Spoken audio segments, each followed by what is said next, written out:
Dia belum tahu anaknya siapa. Baru setelah dia keluar dari air, surga berkata, inilah anakku yang kukasih. Ini hal yang paling penting. Mengapa setan berhasil menghalangi orang untuk masuk ke dalam air? Supaya setan berhasil membuat banyak orang Kristen tidak diakui sebagai anak Bapa di surga. Jadi baptisan itu bukan milik gereja ini, gereja itu tidak. Itu pengakuan. Seperti orang punya akte lahir.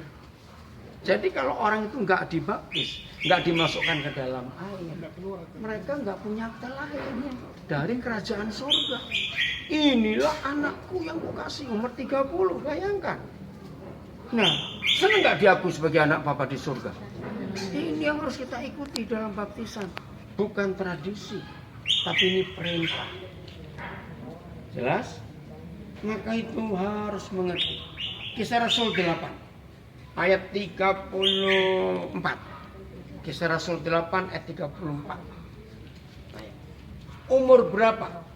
Di Alkitab tidak dijelaskan usia berapa orang dibaptis, tapi ada patokannya. Ayat 34. Mas, Kisah Rasul 8. Coba lihat. 1, 2, 3. Maka kata sida-sida itu kepada Filipus, aku bertanya kepadamu tentang siapakah Nabi berkata demikian, tentang dirinya sendiri atau tentang orang lain. Jadi sida-sida ini diinjili Filipus. Akhirnya ambil pertanyaan siapa? Terus ayat 35. Maka mulailah Filipus berbicara dan memperoleh dari Nabi. Jadi Filipus menerangkan, ya, lanjut. Ia memberitakan Injil Yesus kepadanya. Ya. Terus 36. Mereka melanjutkan perjalanan mereka dan tiba di suatu tempat yang ada air. Lalu kata sida-sida itu, lihat, di situ ada air. Apakah halangannya jika aku dibaptiskan ke dalam air? Apa halangannya? Katanya bukan? Lihat ayat 37. Inilah syarat. Usia berapa seorang itu boleh dibaptis atau masuk dalam air?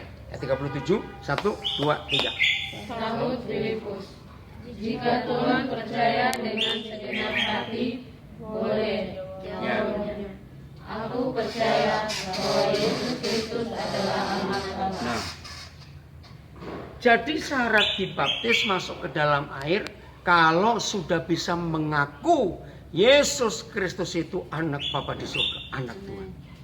Nah, bayi bisa ngaku nggak? Ayo, kalau masih bayi bisa mengaku tidak? Tidak. Maka itu gereja melaksanakan baptisan bayi itu salah.